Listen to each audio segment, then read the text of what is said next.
So when I say I feel lonely, and I think when people say they feel lonely, I think what it is that, we're social animals who want to feel included, but also feel like people see, hear, and understand us.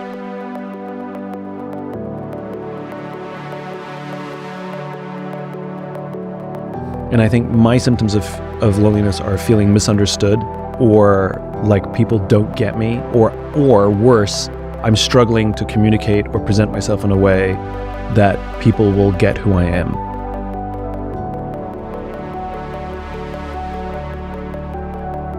You've heard me say this, there's an entire section in the bookshop called self-help, and there's no section in the bookshop called help others. And what we're desperately needing more than anything is a help others industry. Like, we do not teach people how to help each other. We do podcasts and write books about how you can find love, and how you can build your business, and how you can become a millionaire, and how you can find the job that you love. It's all about me, and there's not enough about how can you help somebody else find love? How can you help somebody else, find commercial success? We don't do that. We don't teach it.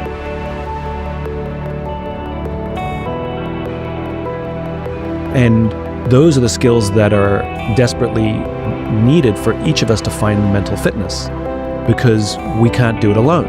When you find darkness, however you want to define your darkness, you feel alone, you feel like nobody can help you, you feel like you have no agency, you feel like you have lack of control. And the first thing that a lot of us should do is reach out to a friend and say, I'm struggling, or I need help, or I'm lonely, or I'm depressed, or I'm sad, whatever the feeling is. And that person, do your friends, do your colleagues, do your teachers have the skills to know how to hold space? So the first mistake people make is they try and fix. Don't try and fix.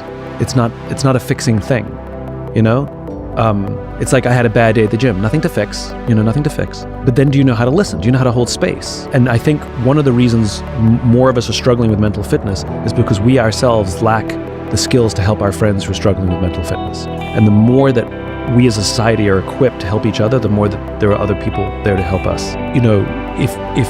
And I have a rule with my friends. My rule is no crying alone. And they'll call me and say, do you have a minute? And I'll be like, yeah, what's up? They're like, I think I need to cry. I'm like, go. What's on your mind? And they'll tell me what's on their mind, and they will cry. And that's my rule. My rule with my friends is no crying alone. Because if you're at the point of absolute frustration, exhaustion, whatever it is that you can't hold it in, I'd rather you call me or one of us and you do it with somebody. You should never cry alone. And so I'm really good when I'm in a place like this of calling somebody and telling them, because I don't want to go through this alone. And some of my friends do have the skills where they can say, how do you feel? Oh, this is how I feel. That must be really frustrating. Yeah, it's really hard. Tell me more about that. Well, I'm sort of going through this and that. And they know how to hold space. That's all I need. I need somebody to sit in the mud with me. Don't need them to fix me or clean me off or give me a towel. I just need them to sit in the mud with me so I don't feel alone when I'm sitting in the mud.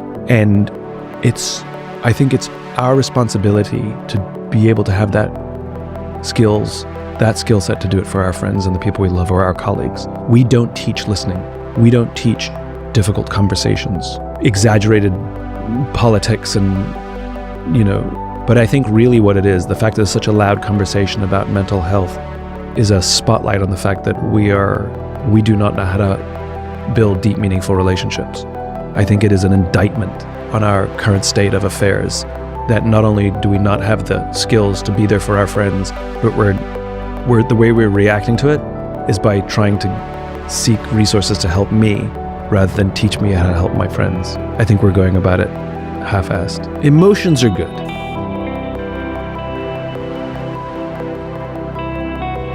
It means you're human. Like I said, I believe in mental fitness, not mental health. Know that it's like your body. You have to work out, you have to eat well, you have to sleep all the time. It's not something you do and then you're done. We've used that analogy before, you and I, which is what the infinite game is, which is it's like I want to be healthy. Okay, well you're going to have to do it for the rest of your life. It's not an event. And our mental health, our mental fitness is exactly the same, which is it's constant and it's ups and downs. And it's only a challenge or you need to start involving professionals if you get stuck, like if you get stuck in sadness and you cannot get out of it. That's a different conversation. If you get stuck in depression, and you cannot get out of it, if you get stuck in loneliness and you cannot get out of it. And by the way, the thing that I love about human beings is we can have multiple conflicting feelings simultaneously.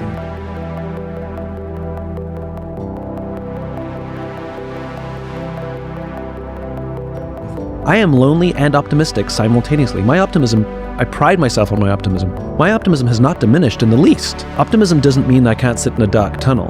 Optimism means that I believe there's a light at the end of the tunnel, even if that light is far away. I have an undying belief that the future is bright. This too will pass, right? That doesn't mean I enjoy it. It doesn't mean I want to be here. And I can be excited and I can hang out with my friends and I can have an amazing time with my friends and then go home and still feel lonely. Like, you can have simultaneous and conflicting feelings. That's allowed. In fact, it's normal.